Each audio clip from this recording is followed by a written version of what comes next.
Today the plan is to visit Tiananmen Square in the evening, as I have reserved a ticket to see the flag landing ceremony, which usually occurs around the sunset time. Now let me tell you why I am visiting Tiananmen Square. It is a largest public square in the world, but the second is it does have a darker history. This place is one of the most powerful symbols in all of China. It is where People's Republic of China was founded initially. Today it's still an important place to visit, not just for its architecture and history, but also for what it represents: the hope, struggles, and the evolution of a nation. This is a place that stands at the heart of Beijing and the heart of China's story. And watch until the end of the video, as I will also share my experience, and I will also share some of the tips that will help make your trip better. Now without further ado, let's get started. I am lining up here for the security, and this is the final security checkpoint before they let us go. I am here for the last 30 minutes and it is moving so slow. Now I'm inside Tiananmen Square complex. Look how long this is, and I'm still not half of the complex. I still need to go where those red buildings are. Right now I am in Tiananmen Square. This is the largest square in the world, and this is very huge. This goes all the way to over there and the other side over there, and they also have a lot of buildings and structures on the sides. If you are coming here for, let's say, flag landing ceremony or something, right, today it took me about 2 hours just to get in here. So when I exit out of my station, I had to walk all the way and then make a U-turn, and then that's where there was heavy security. They would check your bags, they would check your tickets, passports, everything, and it's multiple checkpoints. The weather is very cloudy, it's getting dark as well, so it's not that bright, but I got the view. Right now they blocked the crosswalk to go to the other side of the road to see the Mao Zedong portrait from near, but I got the view from the distance. There are so many security personnel, as this is one of the sensitive area. I came here for a flag landing ceremony, but I don't think I will make it, as I'm already getting some raindrops. If you are coming here for the ceremony, make sure you come early to be on the front row. So anyway, I have decided to go back because it will start rain very soon. But this is such an exciting moment that I was able to come here and experience this massive complex. And it's just not this complex, you can see other famous monuments on the sides. It is such a privilege to come down here to see and experience this place. Keep watching as I will share my experience for today. Here's the second part of the video. Let me share my experience today. I went Tiananmen Square in a hope to see flag landing ceremony. Unfortunately, it rained, so I had to cut back my trip. However, I got a chance to see Tiananmen Square in general. This place is huge. It is true that it is a largest square in the world, and it can hold up to 1 million people. I have seen with my own eyes, so that is true. It is massive. I got off at Tiananmen West station, and as soon as I got off the station, there was a police checkpoint. They were looking after the passport, and once they look at that, they let you go, and you just have to go to the corner and walk down the road and cross the road. On the other side, that is the main side where there's a long queue, and even there is a big lineup. That line did not move at all. It was moving so slow, so it took me 1.5 hours just to get past the security check on the other side of the road. And my tip for you is allocate at least 1.5 hours just for the security. If you have booked for a flag landing ceremony and let's say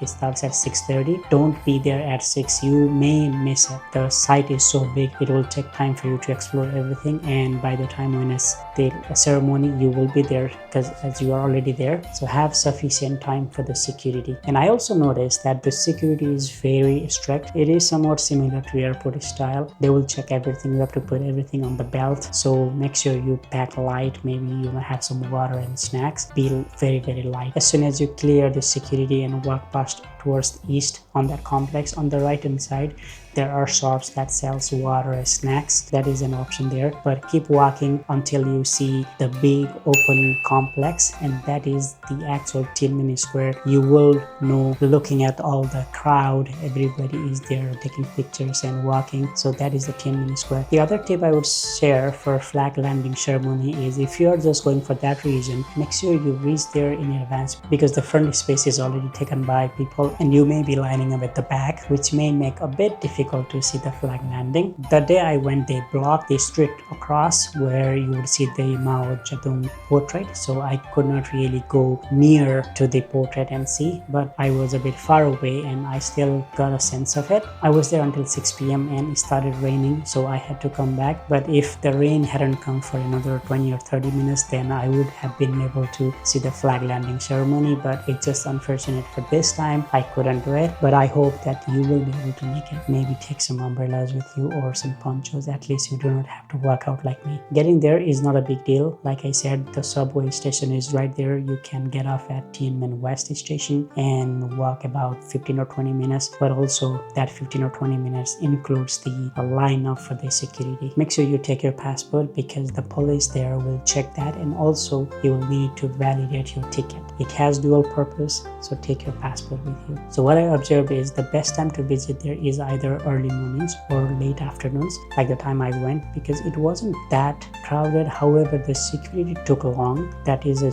different part of the story, but the overall crowd wasn't that big, so my crowd wasn't that bad. But also maybe because people saw that it was raining today, maybe they didn't come. But anyway, I felt late afternoon would be a good time as well. Photography is allowed, however, do not take pictures of the military or security personnel. And also, this is an important tip that I want to give it to you, because this is a very sensitive area with its darker history, and this is a bit political zone. Avoid discussing any controversial issues with local people. You just go there, look at the complex, and then come back. Do not initiate any conversation that might lead you into trouble. And another tip is, if you keep walking east towards the Mao Zedong portrait, you can also enter Forbidden City directly from here. Although for me, I went to Forbidden City on a different day, different route. But if you are planning to go to Forbidden City directly from Tiananmen Square, make sure you also have a ticket for Forbidden City. While Tiananmen Square is a symbol of China's pride and unity, it is also known for the 1989 Tiananmen Square massacre, a tragic event